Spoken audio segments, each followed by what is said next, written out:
And I apologize because I'm merely going to read what you already have read about Rahmani, Ambassador Rahmani. She is a former Afghan diplomat with nearly 2 decades of experience working with governments, NGOs, and multilateral institutions.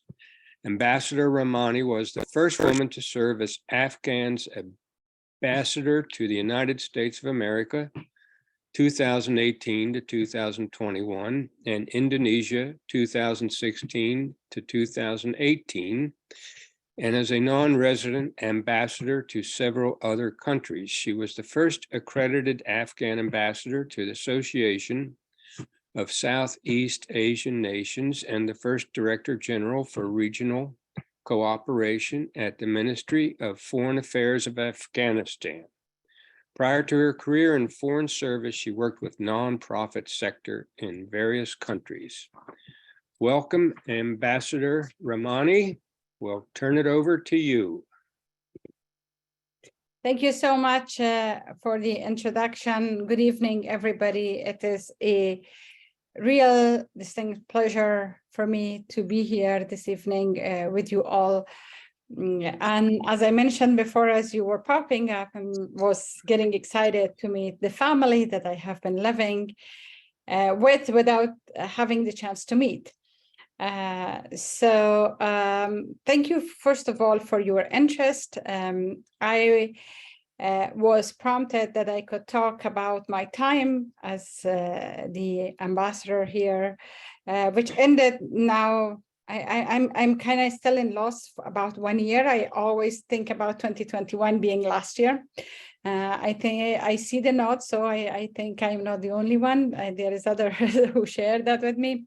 So I arrived here in Washington in December 2018 as the first woman to serve at that position.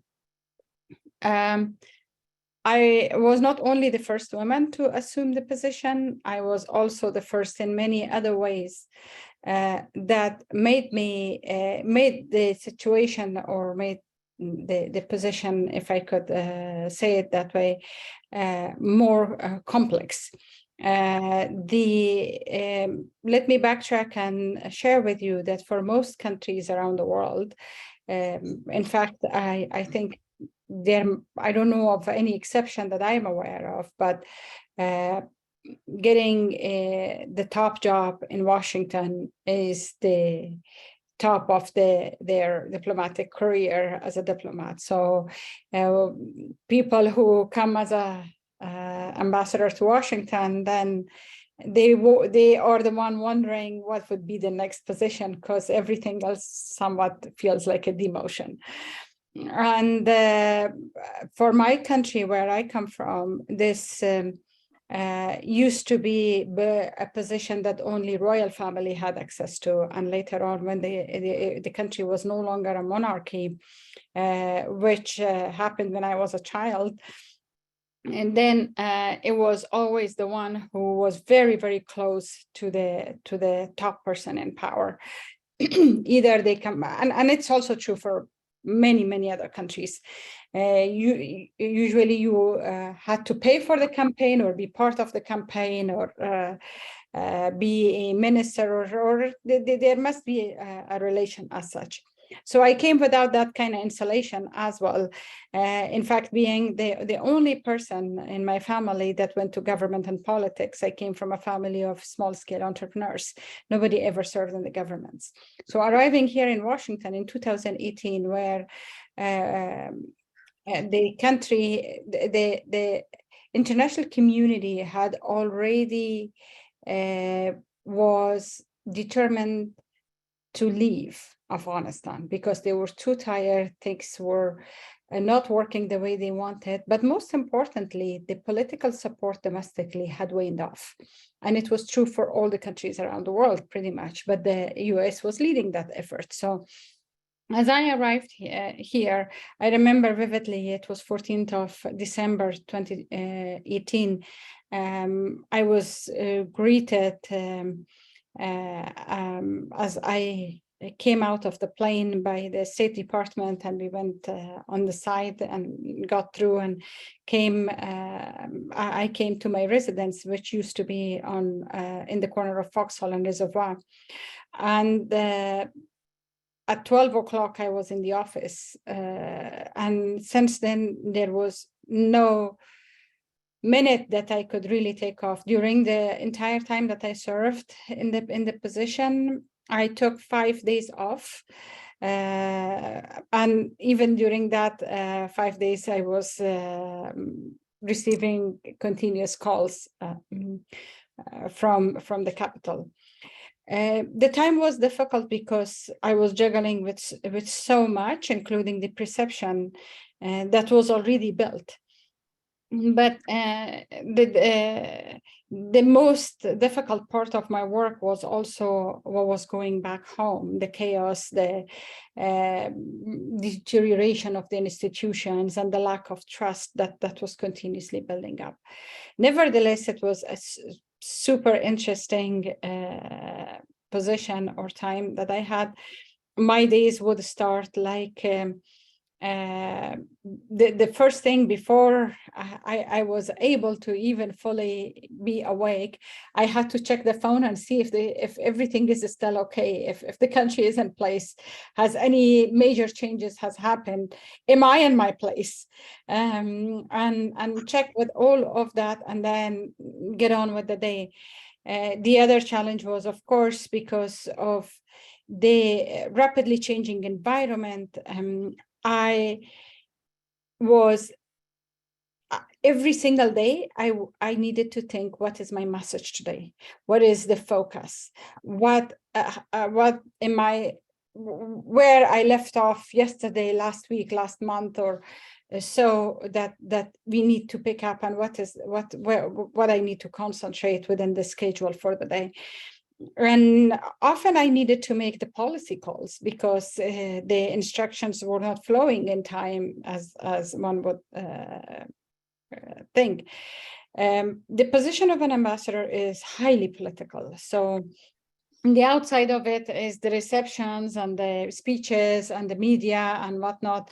And it may look sometimes from the outside world, and it was even sometimes vocalized by my own family and friends, that they thought it's all cosmetic.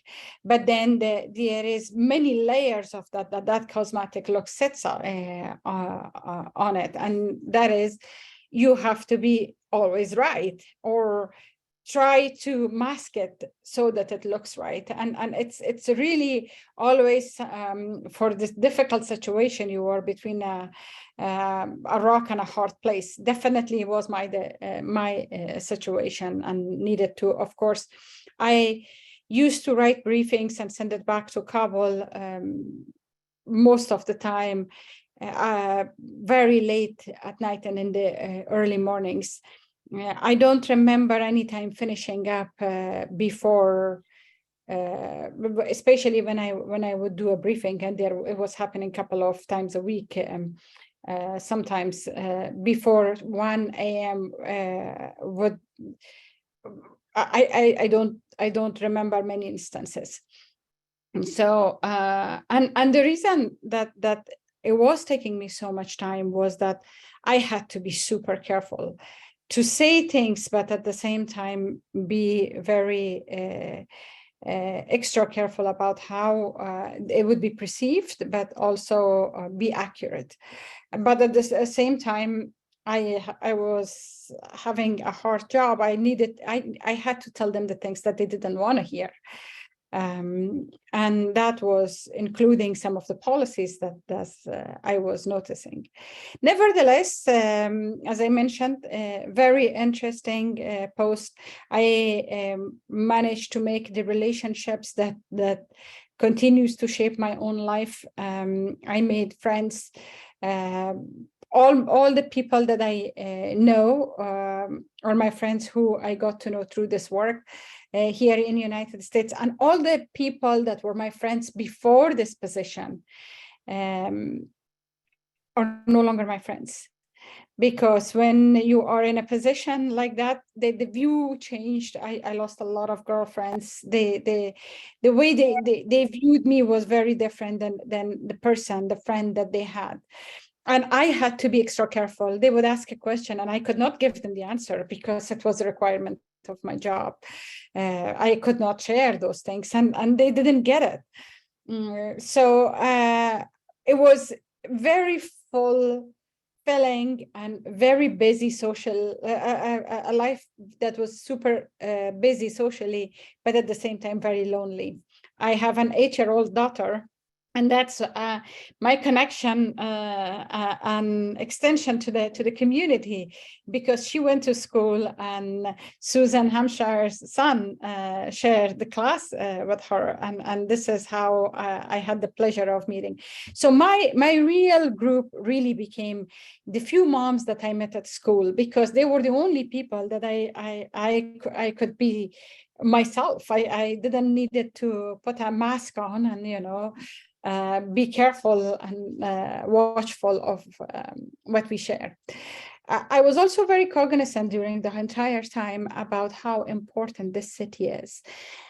Continuously driving around the city, that I don't know, and I'm curious to hear your views, how you have all felt living your life in this, but it's always fascinating to me that this is the place where policies are made, decisions are made about millions and millions of people all around the world. People just wake up and go around doing their jobs. They do what they need to do to earn their own living. But everything they do has an impact on lives of so many people all around the world. It always fascinated me, and I never lost sight of that, and still is the case. So having said that, living in the community, I was the only thing that I ever managed to do was sometimes when I was super exhausted, and usually it was happening in the weekends, I was going to the woods at the park behind was just the Rock Creek Park at the opening there, and then from the I think it was a Hoban Street opening, and I used to walk there. So in 2021, 3 weeks before the country fall apart, my tenure came to an end. In fact, there were issues, and I was not happy with how the government was conducting themselves. So I really took like a position they didn't like. And then there was issues and constructs as a result of that. So I ended literally about 3 to 4 weeks before everything came down. Unfortunately, I had already seen the writing on the wall. And since then, again, it was the community again. I was basically... immediately, I was so focused on the work, and I had just come and lived in the residence, that I needed to learn living in Washington, D.C. starting that day, that month. So I moved to a friend's house, because I wasn't sure what we will do in terms of the visa, whether we are going to stay here or move. I had the option always of going back to Canada. This is where I got my degree. This is where my family lives. But I wanted to stay in US because I didn't keep anything. I mean, I was traveling all the time. I was doing, I had more of ties and connection with US than I did in Canada. So with that, we again, school, I used to joke and say that my daughter is very resourceful because at the age of 7, we are already moving to her friend's house.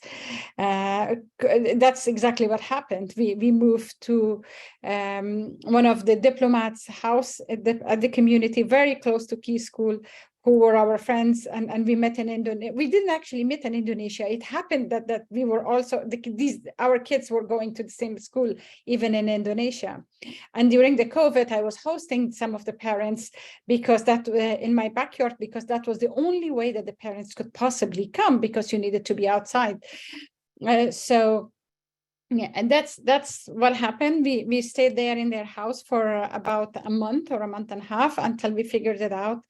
And since then we moved to what at the time we decided to be a temporary place. It is now over a year that we are still in this temporary place that we rented nearby, and we are figuring out where we will be settling. But at this point, it is the US that we will be in. And having said that, the role of community, the community that you've put together is just amazing in all those difficulties. And still, this is what was a cushion for us, and probably for many people who come and do not have the ties and all that. Again, I remember when the country collapsed, I still had family members, immediate member, who I told to get out of the country, and that they were still there. And as the kids were playing, I think there was a birthday in the playground, Susan was helping me, like, you need to look for a place. So let me pull resources for you. Let me get things in order. And she was doing that. And I'm like, Susan, right now I'm trying to evacuate people. I'm getting calls and I'm trying to help people get out of the country. So this is the power of the community you have. And I am really delighted to be meeting you, and really humbled that you have allocated time to hear from me and discuss. I stop here because I think it would be probably more interesting to hear your questions and also hear from you. Thank you. Thank you. Your story is fascinating. I thought we were going to be talking about political intrigue, and here it's personal intrigue. Thank you. Does anyone have any specific questions? I open up the floor. I'm happy to talk about the politics. No, the personal is much more interesting. I see Job has a question. I'm sorry, I just wanted to say, I wasn't sure you could hear me earlier, so I switched. I just wanted to just really from the bottom of my heart, thank you for this. It's really, I'm so impressed you're sharing your time with us, so thank you. I'll think of a question. I have many, but I just wanted to say that real quick. Sorry to interrupt. That's quite all right. Job, you're on mute. You'll have to unmute yourself first. You're on mute.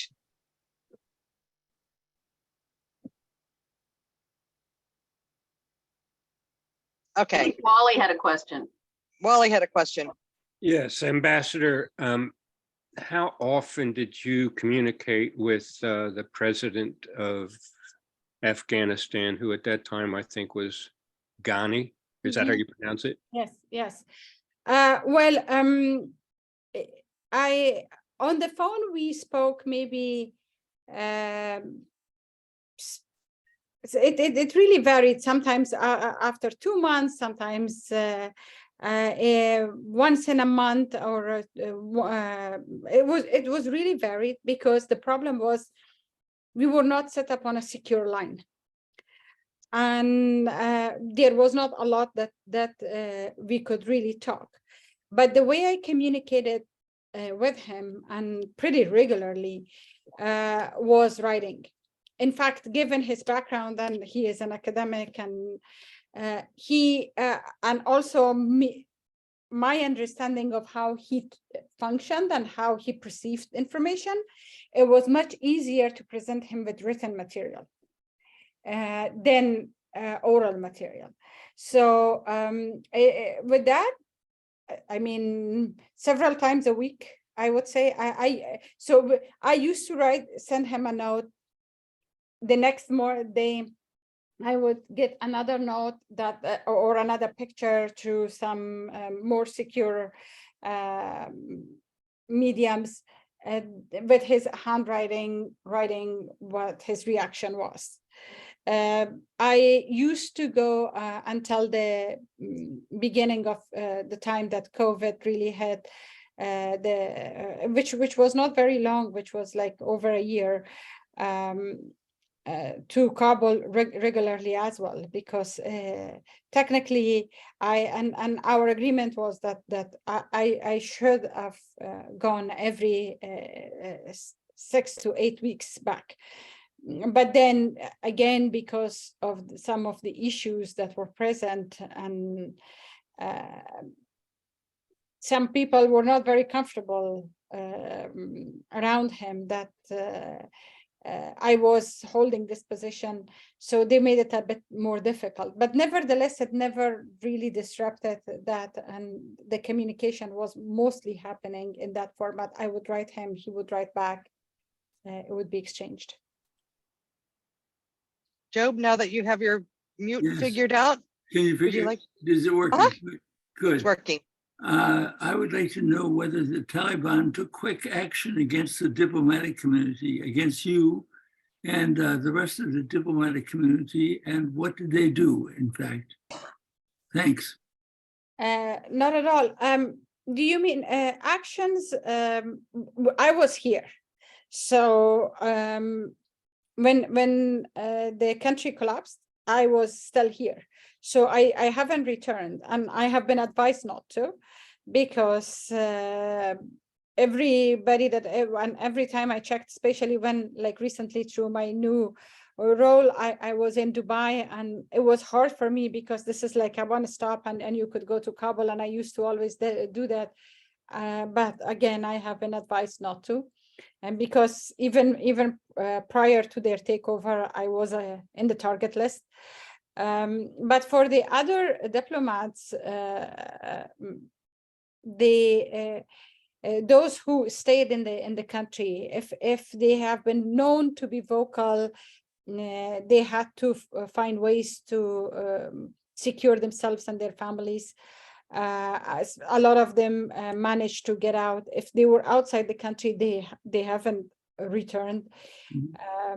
And yes, with us being here, obviously they cannot take any action other than the social media defamation campaigns, which was nothing new. It was happening before, it would continue to happen. Caroline? Yes, Madam Ambassador, I'm fascinated about the beginning of your story. Tell us how you came to be the first Afghani female ambassador to the U.S. How did that happen? What occurred to you to your predecessor? And it was very late in the war. Did you have a particular portfolio? I don't know the right word for it, but a certain special role that might have been different. Right. Yes. To be honest, at the very beginning, when I was told, I was surprised myself.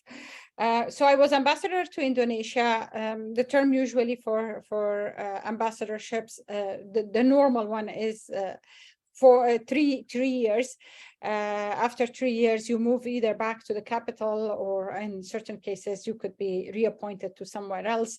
I did not think that I would be appointed to US. I have to tell you, when I went to Indonesia, I was also the first woman to go to Indonesia. And in fact, also first woman from Afghanistan ever to go to an Asian country, because if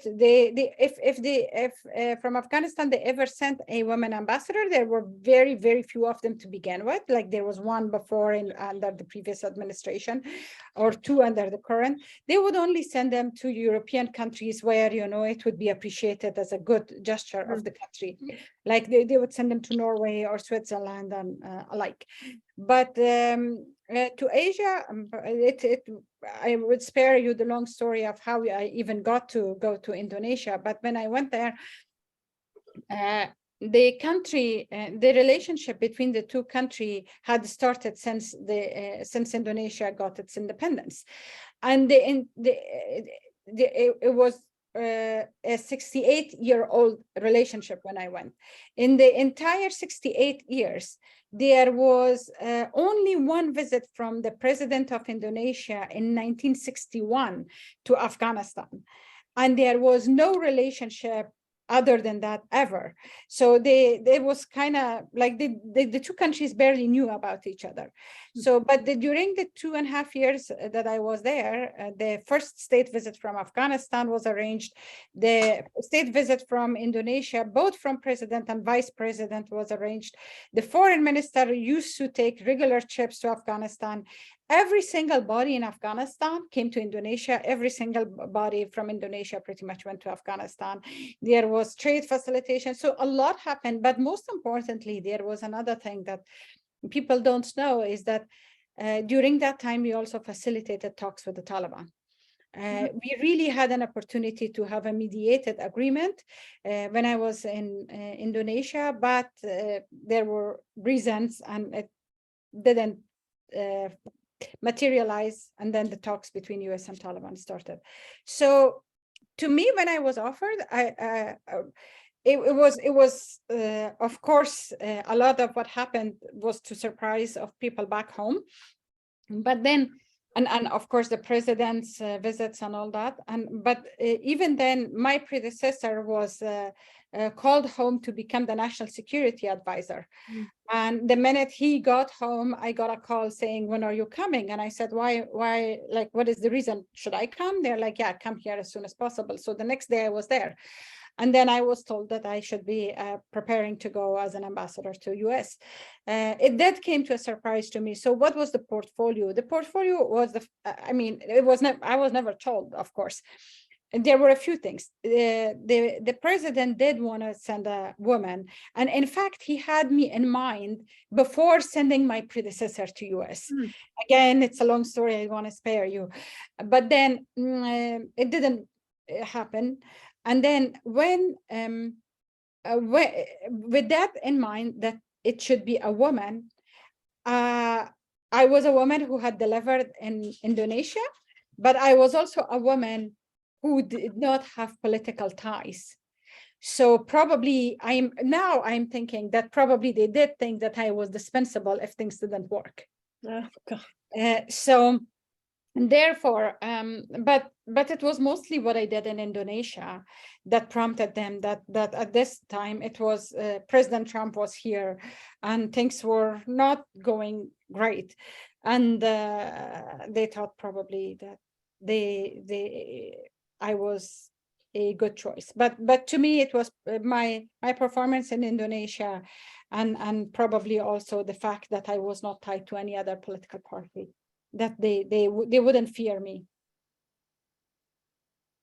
Well, speaking of being a woman, there are a number of questions in the chat about the lives of women and how they compare now to how they were previously, if you have any real life stories, and how you would assess the future of women in Afghanistan, and are you hopeful about the future of women's lives in Afghanistan? Well, I will try to address the questions in a reverse order. About the future, if I am hopeful, it's a very tough thing to say. I don't want to say I'm hopeless, because much of what's happening today is also was happening when I was a teenager. But I was one of the very luckiest who made it, one of the very few, but and many others made it also in different ways, but still we were lucky. Many others were not as lucky. So what's happening to them, for the masses, I'm not hopeful. Like, it is literally all these girls who are not able to go to school. The economic situation is the worst it has ever been. Women are getting or forced into marriages. They don't have jobs. They're not allowed to work. They're not allowed to go to school. They're not allowed to be present in public sphere at all. So it is certainly a very difficult situation. And for the masses, I think we are in total loss. And the more this damage is prevented, the better it is. And anything to do that would be extremely helpful. But overall, I'm an optimist, and I think that there would be days that things would change and things would get better. I myself have been, 1 second, sorry. During my own lifetime, I have seen 5 regime changes. And I think that there would be another one. But then what's important is how many lives could be saved, how many could sustain that hope, that dream, that energy to move forward. That's what's important, and how long this regime is going to continuously oppress them. So how they live, what they do, women beyond 6th grade are not allowed to go to school, universities banned, work banned, presence in parks, gyms banned. They don't even get to choose the color of what they are wearing. The situation is pretty bad. Real life stories. I have an auntie who is still in Afghanistan. She's a teacher, so she would. She's an elementary teacher, so her school is not closed, but she would tell us when we call that how she would go to school in a school day, and then there would be this ranger of the Taliban standing and saying why you are here, who you are, and checking out whether they are following their dress code, which is like top to the toe covered in black. If not, sometimes they are just dismissed permanently at that moment. And things are just going by the day. A lot of people fear their own security and life because of their ethnic background. There is the most devastating thing that haunts me every day is a report that I came across, was by Asia Foundation, that in the first 7 months after the Taliban takeover, there was 121,000 kids sold. Like families sell their children in order to feed the rest of the family. And majority of those kids are girls. So, and you can imagine what happens to the young little girls. So the situation is extremely devastating. Sometimes my own coping or helpless mechanism is not to look at it because it's just too devastating. So, and if you are interested, I have written before about these issues, but I have done a much bigger extended report. It's not published yet, but once it's published, maybe I can share with Walter and you, and then the link, and you can look at it. It talks about the history. Like the history part is very, very minimal. It is just to contextualize things about women and their freedom in Afghanistan and whatnot, but about the past 20 years, what happened, what progress. But most importantly, it talks about why the Taliban are doing all of this to women, and why the international community haven't been able to address the situation in a way that is productive. And then it is followed by half of it is recommendations to how to do things differently. So if you would be interested, happy to share with it once it's out. I'm warning you, if it is 40, 42, 45 pages. It's not a short one. Sarah, you had a question?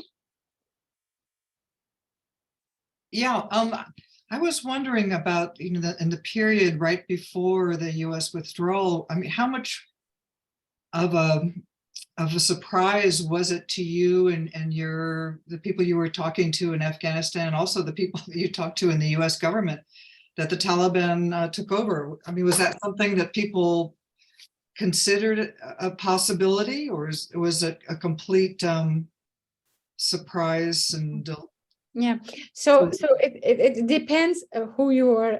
You mentioned that in your question. It depends which side. So one of the very surprising mistake for me or phenomena for me was that the Afghan side didn't really think that the US will withdraw the way they did. They did not think, although there was, for me, it wasn't really surprised. They were saying that it was the case, that the whole Doha talk was about all of this, was about it. But just to like, okay, say by this date we are done and leaving and then just do it and then go back to evacuate people, that was not, they didn't think like that. They knew that things are going to shift. And then the government had become so consumed by trying to save as much as possible, more power to themselves, and as long as they could to stay in power, a day, a week, a month, whatever they could. They just wanted to extend being there for as long as they could, because it was like in the absence of the foreign forces and without a settlement that would be at least monitored for some time, which is always the case when there is a settlement with the opposition group, there was no question that the takeover was inevitable, like a full takeover was inevitable. So that side knew, and I think they didn't know that the US would really withdraw the way they withdrew. For the US, everything officially is that it was a surprise to them how things unraveled after the withdrawal. But to me, it happened in August, but in the month of June, it was clear to me that that's the pathway. That this is bound to happen. There is no other way. And I could see. In fact, I called at the time my family. And I said, you have to leave, because the president and the whole crowd is they're just gonna flee. They're gonna leave. You need to do something about it. They didn't believe it. And they didn't. Did So you communicate that to the US government people that you talked with? no, no, I didn't have any evidence. It was something that, like you piece together. I was seeing it, I was sensing it, but I didn't have any evidence. I was, for me, like, I think the US probably, I'm also surprised that when people say that they were shocked about the overnight takeover. Of course, they had come to all 4 gates of the capital. It was inevitable, and it was totally given that there would be a takeover. And if they were surprised that the president ran off, I don't know, but like I could see that in the month of June. And then before that, if I communicated to them that the US is withdrawing, yes, I did. And this was also part of those material that was very difficult for me to communicate, that I was pushing, and they didn't want to, like, okay, no, your job is like, go make the relationships. And like, no, they are really, really leaving. We have to focus on this and that. So, and then it got to the point that then I had tension with my own government, and like, and some of the objectives that they were pursuing at the time. So at my final weeks, final months, I was there, number one, not to allow somebody else to come and fast track some of the things that I thought was not in the national interest. Number two was just to try to do as much of what I could possibly do while there. And of course, that it's not an easy position for anybody just to come and start doing things. Like, it takes time. And I knew how fragile and sensitive the time was. I hope I answered your question. Well, do you Are there have other? Go ahead, Sarah. another question? Do you have a green card now, or can you stay here? I have a green card, yes. I presume you have a job and everything now? Yeah, I mean, so what happened after that immediately, I was offered a position by Georgetown University, and then last year, I had intention of joining private sector, and some firms offered me a job. And then after I joined Georgetown, I got a business visa to Georgetown, because Georgetown actually provided that visa immediately, because as a diplomat, when you are no longer a diplomat, then there's something called a grace period, because we came as a visa holders, and during that grace period you are legally here. No, there is no problem. Basically, it allows diplomats to wrap up and go, or do sightseeing if they want to. So and then before that period ended, Georgetown had already provided me with a business visa to stay, and at the same time there was I filed a residency application which provided us green cards. I see Job has another question. I have the impression that no matter what the international community does in terms of trying to get the Taliban to be more flexible on the role of women in society, it makes little difference at all.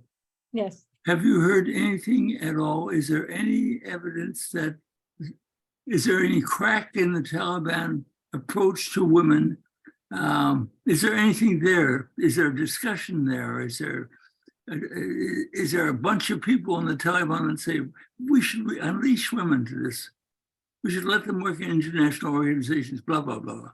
Yeah, well, there is definitely factions among them who are less radical than the others. But I think maybe you would be interested once that paper that I mentioned before is out. Because I have a whole discussion of how they think and why it hasn't worked. Is that, but in a nutshell, the ideology of this group is working on a system of allegiance. So they are very strict. The way that the top is considered divine, and this is why, like, their leader is not opening up or not talking to others. And then even if the other factions among them are more open, and they did not want to compromise recognition for just not allowing women to go to school or stuff, the others are the leadership opposes. And their system is such that whatever the top says is the right, and then you can't question. If there's an order, you have to follow. That's it. And the top has a mentality that this is the ideology. Some of them really believe that this is the right way of living. But besides that, there is a strategy embedded in it. This is how they found and recruited vulnerable people to serve as soldiers. Like, imagine how you can get somebody to go and blow her or himself, mostly himself, into pieces as a suicide bomber. Like, what would go into the mind of so these are people who are stripped of hope. They don't have opportunities. That sense of purpose is elevated to them that they cannot find it in art. So I used to term it, and I had this discussion with the president of Singapore, who is a Muslim woman. I told her that it's commercialization of heaven that's happening. So they are selling heaven to them. And that has a huge market. The young people who are searching for purpose everywhere, they subscribe to that, and they look, they attract them. This mechanism gives them soldiers, their identity, and they believe that by being persistent, they have defeated the superpower. And therefore, by keeping consistent, they would be able to manage it. They fear if they loosen up, and if they the young people that they trained for years and brainwashed are going to turn around and say, okay, so now that you came in power, you are no different than the others. You are doing the same thing. So, and they are also thinking, they don't think about providing services to people. They don't think about governance the way people around the world think about governance. They think they're fine. They were starving in the mountains. If the people starve, that's none of their business. And then they don't, but what they care about is their own cohesion, their own ensuring that they can stay intact, and that bonding glue. And what is easiest to show that practice of the conservative, fundamentalist, draconian ideology that they have, other than oppressing women? They can. And for this, it's globally, this phenomena has a market. It's everywhere in different extent. So, but they can do it. They can do it, and it is something that's like a bonding glue for them. So this is basically the biggest reasoning why it hasn't. Is there a debate? Yes. Is the international community talk to them? Yes. What do they say? They say we are evaluating, we are trying to get the condition right. Oh, the families do not want, like they make excuses. Do I think they are going to change? Not really. What is there? So what do you do? There is ways to maneuver that. And this is, I think, what's lacking, because the biggest debate now about that country and among the international community is two things. Should we disengage because of the moral grounds and not support a government that's so oppressive and violates human rights, or ignore it and just provide support to people because people are dying of starvation, and they can't. There is people on both sides of the argument, but that's about it. They haven't found. So my attempt is usually that to give ideas and say, you have to look at the situation differently, know that they are not going to change, and the way that they can change, the pressure points that you have been thinking about are not the real ones. You have to think differently about it. Caroline? Madam Ambassador, I expect few ambassadors have been in the situation you are with a collapsing home government. I can only imagine how taxing, how unbelievable that all was for you. And good job. Can you talk, you've alluded to starvation. Can you talk about the impact of the sanctions, all the sanctions, both from the US and I guess from other countries, has had on the populace at large? Well, it's a country that it's almost up to 97% of it lives under the poverty line. What else is there anymore? There is no trade. No country has recognized that. No jobs. 50% of the population are not even allowed to have jobs, women. Mm-hmm. But for the other 50, do they have jobs? Not really. What to do?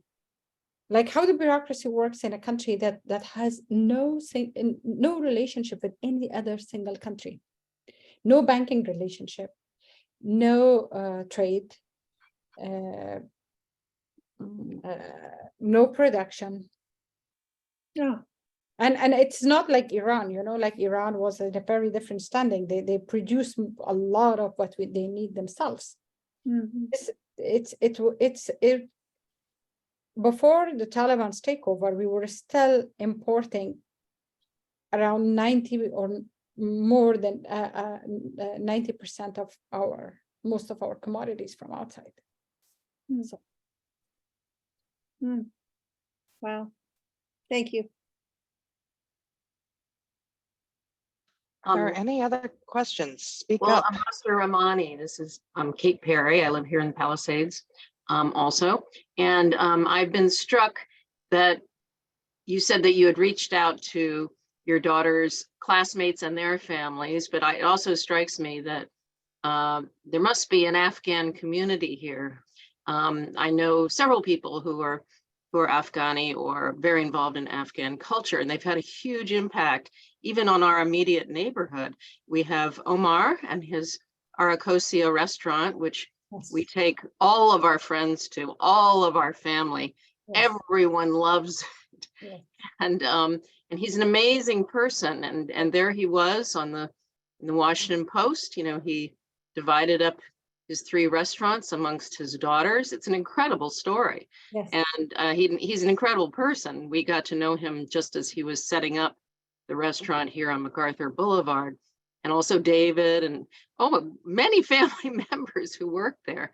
And then another friend of mine has gotten very involved. She's in Afghan music with Tabla for Two. I don't know if you know Abigail Adams Greenway. Yes. Right. And she's performed actually a number of times at the Afghan restaurant.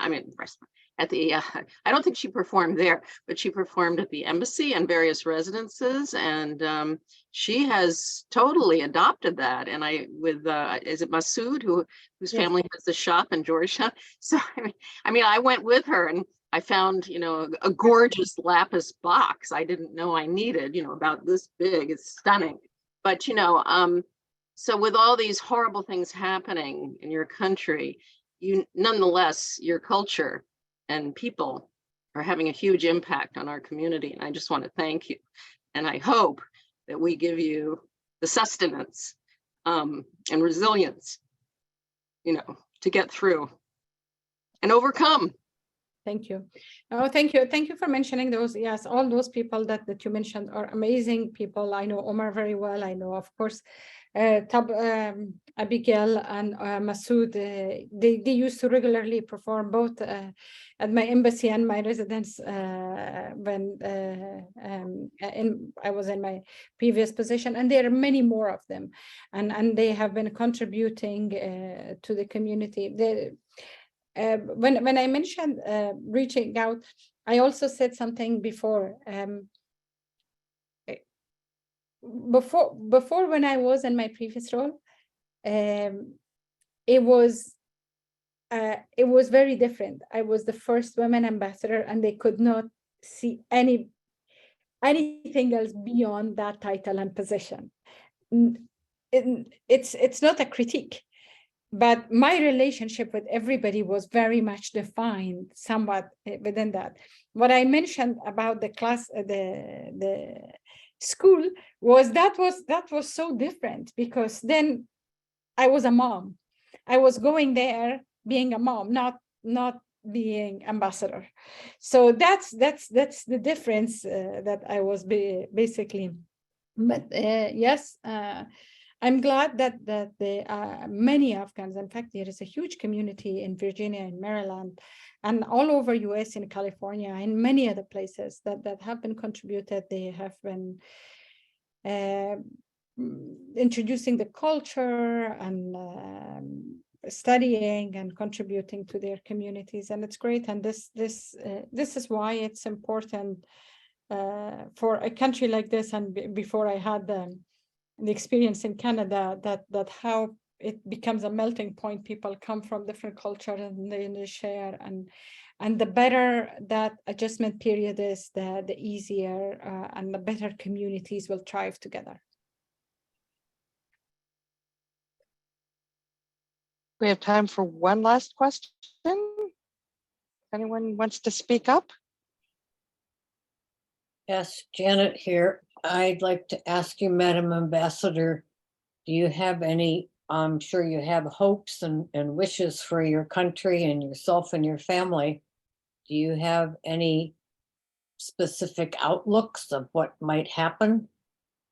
Will something happen, or is there any positive approach to this? And you've done such a great job here. I'm fascinated by your story. I only wish and hope that you have great success, but if you have any thoughts, I'm sure the group would like to hear. Thank you. I actually would not say I have an outlook, or I could say what happens. I just hope that number one, that this situation does not continue for too long for Afghanistan, because it's not only good for the people of Afghanistan who are suffering firsthand, it's a issue for the region. It's not good for the stability of the world. There's so many issues that are overlooked. You don't ever hear about climate change issues in Afghanistan, which is huge. And then Afghanistan has also huge potential in terms of its resources to be a contributor in fight against climate change and helping with the renewable energy and whatnot. So the hope is that things would change. My immediate recommendation or outreach is always that we have to help any single one we can, and in any ways we can, help them stay connected, help them get food, help them get education, to the extent possible, because it can't wait till tomorrow. Their lives passes as we speak. The second thing, the overall outlook I have is that this vicious cycle of why my country has been in conflicts ever since I have known myself and longer is because of lack of, I mean, it's simplistic, but partly because of lack of regional economic dependencies. My hope, and this was part of why I wanted to get involved more with private sector and see if there is any ways for the region, for the firm I work with is focusing on emerging markets, and to see if there is a way to sway some interest to build economies, to help economic situation, because once people are lifted and empowered, then they would be able to stand up for themselves and for their rights. You can deliver that from outside, especially with the situation that the world has, and everybody is preoccupied with so many other new crises that wasn't there before. I like this I'll just ending say, on an I do hope you optimistic share note. your paper with us. Maybe you've talked Yes. us into inviting you back, if you don't mind, to talk to us about your paper. I for one would thoroughly enjoy that. You've been wonderful today. Thank you. Thank you for your time and interest. I hope I did justice Welcome to the with your time given. It's a beautiful day out. And I'm flying very early in the morning to give a talk to Penn State University. They are one of the few people that apparently are still continuing to debate about this. Thank you for joining us. And yes, we very much would love to read your paper. And welcome to the community. And we hope that you'll be able to join us in person, you and your family. Come to one of our events. You're always welcome. And I'm sure that now that we've met you, everyone will be recognizing you on the street as you're walking your daughter to school. Sounds good. Sounds good. You do have a whole new family. Thank you. Much Thank appreciated. you. Thank you very much. Thank you. You enjoy your evening. Thank you. You too. Bye.